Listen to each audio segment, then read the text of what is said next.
Ternyata Ahok masih dendam ke Anies Baswedan, bahaya, pengamat belak-belakan. Tapi kita bersyukur 5 tahun Tuhan izinkan kasih ke orang yang pintar ngomong untuk kerja. Coba kalau kita bayangkan gitu ya, kalau kemarin saya masih jadi gubernur, ini saya udah turun ini. Tapi yang pintar ngomong itu dikira orang hebat kan? Ini lebih berbahaya tahun 2024. Anies Baswedan, Gubernur DKI yang menang karena pendukungnya memainkan ayat dan mayat sebagai senjata, akhirnya habis masa jabatan. Anies memang kontroversial. Ambisinya untuk mendapatkan jabatan itu tidak selaras dengan kemampuan dia di dalam mengelola daerah. Dan pola yang sama yang dilakukan oleh para kepala daerah yang tidak bisa kerja adalah mereka selalu mengandalkan pencitraan untuk menjaga nama. Selama Anies Baswedan memimpin Jakarta, memang nggak ada satupun prestasi yang bisa dia andalkan untuk kepentingan warganya. Memberikan sindiran yang kalau direnungkan nggak cuma ada benarnya, tapi bisa dibilang benar banget.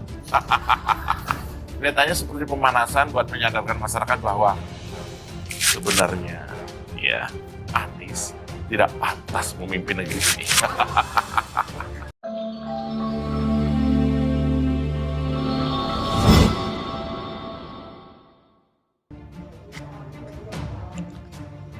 Ternyata Ahok masih dendam ke Anies Baswedan, bahaya, pengamat belak-belakan. Pengamat politik lingkar wajah kemanusiaan lawan Instituti Muhammad Muailim buka suara terkait hubungan antara Komisaris Utama PT Pertamina Basuki Cahaya dan Gubernur DKI Jakarta Anies Baswedan. Menurutnya Ahok sapa akrab Basuki Cahaya punya hubungan kurang baik dengan Anies Baswedan. Ahok punya dalam dendam sejarah dengan Anies, kata dia dalam pernyataannya kepada genpi.co. Selasa 26 Juni 2021. Anies Baswedan, Gubernur DKI yang menang karena pendukungnya memainkan ayat dan mayat sebagai senjata, akhirnya habis masa jabatan. Anies memang kontroversial.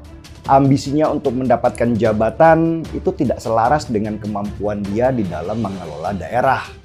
Dan pola yang sama yang dilakukan oleh para kepala daerah yang tidak bisa kerja adalah mereka selalu mengandalkan pencitraan untuk menjaga nama. Selama Anies Baswedan memimpin Jakarta, memang nggak ada satupun prestasi yang bisa dia andalkan untuk kepentingan warganya. Baginya Ahok nanti bakal disiapkan oleh PDIP untuk menghambat laju Anies. Tugas Ahok untuk secara kesatria melawan Anies di setiap kontestasi, jelasnya. Menurut Muhaimin, kondisi itu membuat Ahok begitu punya pengaruh besar di pemilihan presiden Pilpres 2024 mendatang. Pilpres 2024 jadi medan tempur untuk menebus rasa malu dan luka-luka Ahok saat di penjara, jelas dia. Muhaimin menambahkan Ahok jatuh dan tersungkur di jeruji besi karena ulah pendukung Anies. Pendukung yang rais diintoleran saat unjuk rasa 2016 sampai 2017 yang berjilid-jilid, tuturnya.